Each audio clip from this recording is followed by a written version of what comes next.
अस्सलाम वालेकुम दोस्तों। आज हम आपको दुनिया के एक ऐसे मुल्क की सैर कराने जा रहे हैं जहां फहाशी आम, जिना आम है।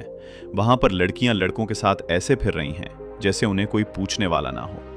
रात को लड़कियां क्लबों में जाती हैं और लड़कों के साथ ऐसे गले मिलती हैं जैसे लड़कियां हों। और ये ऐसा मुल्क है जिसका नाम सुनते ही अक्सर लोगों के जहन में जंग, ताकतवर फौज और सियासी तनाज़ात आते हैं। लेकिन क्या आप जानते हैं कि इसी मुल्क का एक ऐसा रुख भी है जिसे देखकर बहुत से लोग हैरान रह जाते हैं। जैसे ही सूरज गुरूब होता है, खास तौर पर इसराइल की सड़कें और साहिली इलाके एक मुख्तलिफ ही मंजर पेश करते हैं। रंग बिरंगी रोशनियां, समंदर के किनारे आबाद कैफे, मसरूफ रेस्टोरेंट्स, लाइव मौसीकी, नौजवानों की चहल पहल और रात गए तक जारी रहने वाली समाजी सरगर्मियां इस शहर को एक मुनफरिद पहचान देती हैं। यहाँ बहुत से लोग जदीद मगरबी अंदाज का लिबास पहनते हैं, जबकि साहिली इलाकों में मौसम के मुताबिक हल्के और आरामदेह कपड़े पहनना आम बात है। कुछ लोग दोस्तों के साथ कैफे में वक्त गुजारते हैं, कुछ साहिल पर चहलकदमी करते हैं और कुछ मुख्तलिफ तफरीही तकरीबात में शिरकत करते हैं। इसी वजह से इसराइल दुनिया के मशहूर नाइट लाइफ शहरों में शुमार किया जाता है। लेकिन क्या इसराइल सिर्फ अपनी चमकती रातों की वजह से मशहूर है, या इसके पीछे एक ऐसी कहानी छुपी है जिसने दुनिया की सियासत, साइंस और टेक्नोलॉजी पर गहरा असर डाला है? आज की इस डॉक्यूमेंट्री में हम इन्हीं सवालात के जवाब तलाश करेंगे। इसराइल मशरक़ वस्ता में वाक़े एक निस्बतन छोटा मगर आलमी सतह पर इंतहाई अहम मुल्क है।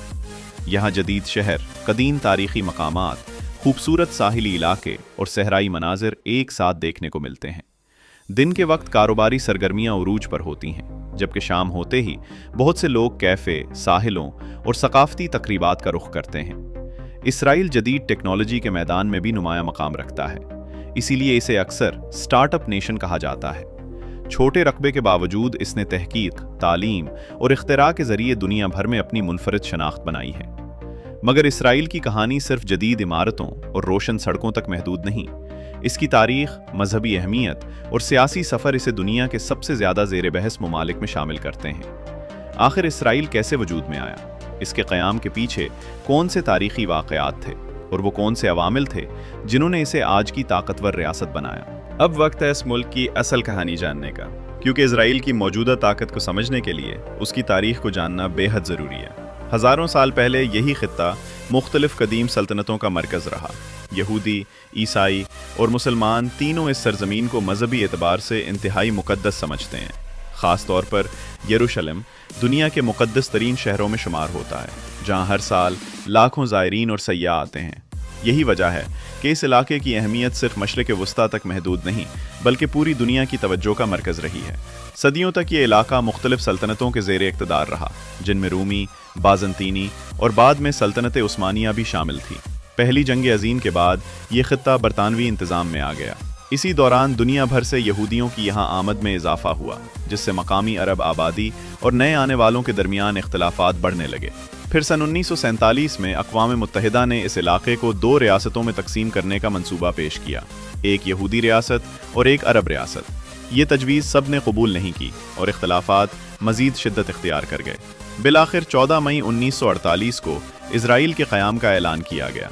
इस ऐलान के फ़ौरन बाद पड़ोसी अरब ममालिक के साथ जंग शुरू हो गई, और यही वो लम्हा था जिसने मशरिक़ वस्ता की सियासत का रुख हमेशा के लिए बदल दिया।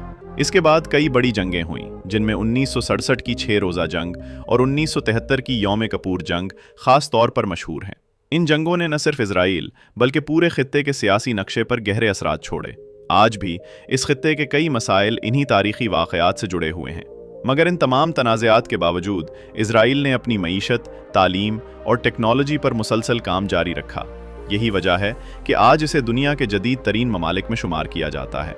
छोटे रकबे और महदूद कुदरती वसाइल के बावजूद इसने साइंस, ज़राअत, तिब और जदीद टेक्नोलॉजी में नुमायाँ कामयाबियाँ हासिल की। लेकिन सवाल ये है कि आखिर एक छोटा सा मुल्क इतनी मजबूत फ़ौज और जदीद टेक्नोलॉजी कैसे बना सका? इसकी दिफाई ताकत के पीछे क्या राज है, और दुनिया की बड़ी ताकतें इसके साथ करीबी ताल्लुकात क्यों रखती हैं? लेकिन अब सवाल ये पैदा होता है कि आखिर इतना छोटा सा मुल्क दुनिया के ताकतवर ममालिक में क्यों शुमार किया जाता है? इसकी सबसे बड़ी वजह इसकी जदीद टेक्नोलॉजी, मजबूत मईशत और इंतहाई मुनज़्ज़म दिफाई निज़ाम है। इसराइल की फ़ौज को दुनिया की जदीद तरीन अफ़वाज में शुमार किया जाता है। यहाँ ज़्यादातर नौजवान मर्द और ख़वातीन एक मुकर्ररा मुद्दत तक फ़ौजी खिदमत अंजाम देते हैं। جس کی وجہ سے بہت سے شہری بنیادی فوجی تربیت رکھتے ہیں۔ ملک کی دفاعی حکمت عملی، جدید نگرانی کے نظام اور ٹیکنالوجی نے اسے عالمی سطح پر منفرد مقام دیا ہے۔ صرف فوج ہی نہیں بلکہ ٹیکنالوجی کے میدان میں بھی اسرائیل نے حیران کن ترقی کی ہے۔ یہاں ہر سال سینکڑوں نئی کمپنیاں قائم ہوتی ہیں، اسی لیے اسے اکثر سٹارٹ اپ نیشن کہا جاتا ہے۔ سائبر سیکیورٹی، مصنوعی ذہانت، طبی تحقیق، زرعی ٹیکنالوجی اور پانی بچانے کے جدید نظام میں اسرائیلی ماہرین نے ایسی ایجادات کی ہیں جن سے ڈونیشن کے کئی ممالک فائدہ اٹھا رہے ہیں۔ پانی کی کمی کے باوجود اسرائیل نے سمندری پانی کو صاف کر کے قابل استعمال بنانے، ڈرپ ایریگیشن یعنی قطرہ قطرہ آب پاشی اور جدید زرعی تحقیق کے ذریعے اپنی زراعت کو مضبوط بنایا۔ یہی وجہ ہے کہ صحرائی علاقوں میں بھی کامیاب کاشتکاری ممکن بنائی گئی۔ اگر روزمرہ زندگی کی بات کریں تو یہاں کے بڑے شہروں میں جدید سڑکیں، تیز رفتار ٹرینیں، صاف ستھرے علاقے، جدید اسپتال اور عالمی معیار کی یونیورسٹیاں موجود ہیں۔ تل ابیب کو کاروبار اور ٹیکنالوجی کا مرکز سمجھا جاتا ہے، جبکہ یروشلم اپنی مذہبی اور تاریخی اہمیت کی وجہ سے دنیا بھر میں مشہور ہے۔ اسرائیل میں دنیا کے مختلف حصوں سے آنے والے لوگ آباد ہیں، اسی لیے یہاں مختلف زبانیں، کھانے اور ثقافتیں ایک ساتھ نظر آتی ہیں۔ مقامی بازاروں میں روایتی مشرق وسطیٰ کے کھانے بھی ملتے ہیں اور جدید بین الاقوامی ریسٹورنٹس بھی، جس سے سیاحوں کو منفرد تجربہ حاصل ہوتا ہے۔ لیکن ہر ملک کی طرح اسرائیل کو بھی کئی چیلنجز کا سامنا ہے۔ سیکیورٹی، علاقائی کشیدگی اور سیاسی تنازعات آج بھی اس کی روزمرہ زندگی پر اثر انداز ہوتے ہیں۔ اس کے باوجود یہاں کے لوگ تعلیم، کاروبار، تحقیق اور ترقی کے سفر کو جاری رکھنے کی کوشش کرتے ہیں۔ اب سوال یہ ہے کہ اسرائیل میں سیاحت کیسی ہے؟ یہاں کون سی تاریخی اور قدرتی جگہیں سب سے زیادہ مشہور ہیں؟ مقامی کھانے، ثقافت اور وہ کون سے حیران کن حقائق ہیں جو شاید آپ نے پہلے کبھی نہ سنے ہوں۔ اب چلتے ہیں ان مقامات کی طرف جن کی وجہ سے ہر سال دنیا بھر سے لاکھوں سیاح یہاں کا رخ کرتے ہیں۔ اسرائیل کا سب سے مشہور شہر یروشلم ہے، جسے دنیا کے مقدس ترین شہروں میں شمار کیا جاتا ہے۔ یہاں موجود تاریخی اور مذہبی مقامات ہر سال لاکھوں زائرین کو اپنی طرف کھینچتے ہیں۔ دوسری جانب تل ابیب اپنی جدید عمارتوں، خوبصورت ساحلوں، کیفے، آرٹ گیلریوں اور متحرک نائٹ لائف کی وجہ سے دنیا بھر میں مشہور ہے۔ اگرچہ یہ ایک چھوٹا ملک ہے، لیکن چند گھنٹوں کے سفر میں آپ قدیم تاریخی مقامات سے جدید شہری زندگی تک کا فرق محسوس کر سکتے ہیں۔ اگر کھانوں کی بات کریں تو اسرائیل کا فوڈ کلچر بھی کافی متنوع ہے۔ یہاں مشرق وسطیٰ کے روایتی کھانوں کے ساتھ ساتھ دنیا کے مختلف ممالک کے ذائقے بھی مل جاتے ہیں۔ فلافل، ہموس، شاورما اور تازہ بیکری کی اشیاء سیاحوں میں خاصی مقبول ہیں۔ مختلف ثقافتوں کے امتزاج کی وجہ سے یہاں کے کھانوں میں بھی تنوع نظر آتا ہے۔ اسرائیل کے بارے میں ایک دلچسپ حقیقت یہ بھی ہے کہ یہاں تحقیق اور تعلیم پر بہت زیادہ توجہ دی جاتی ہے۔ یہی وجہ ہے کہ اس ملک نے طب، زراعت، سائبر سیکیورٹی اور جدید ٹیکنالوجی کے میدان میں عالمی سطح پر نمایاں کامیابیاں حاصل کی ہیں۔ محدود قدرتی وسائل کے باوجود ترقی کی یہ رفتار بہت سے ممالک کے لیے حیرت کا باعث بنتی ہے۔ اس کے ساتھ ہی یہ بھی حقیقت ہے کہ اسرائیل آج بھی خطے کے سیاسی اور سیکیورٹی مسائل کی وجہ سے عالمی خبروں میں رہتا ہے۔ مختلف لوگ اور مختلف ممالک اس کے بارے میں الگ الگ آراء رکھتے ہیں، اس لیے اس ملک کو سمجھنے کے لیے اس کی تاریخ، سیاست اور ثقافت کو ایک ساتھ دیکھنا ضروری ہے۔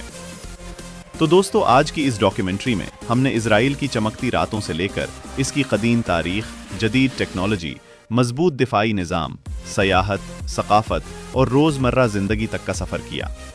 امید ہے کہ اس ویڈیو کے ذریعے آپ کو اس ملک کے بارے میں بہت سی نئی اور دلچسپ معلومات ملی ہوں گی۔ اگر آپ کو ہماری یہ ڈاکیومنٹری پسند آئی ہو تو ویڈیو کو لائک کریں، اپنے دوستوں کے ساتھ ضرور شیئر کریں، اور ایسے ہی دنیا بھر کے حیرت انگیز ممالک، ان کی تاریخ، ثقافت اور دلچسپ حقائق جاننے کے لیے ہمارے چینل ہڈن ورلڈ کو سبسکرائب کریں اور بیل آئیکن ضرور دبائیں۔ ملتے ہیں ایک نئی اور دلچسپ ڈاکیومنٹری کے ساتھ۔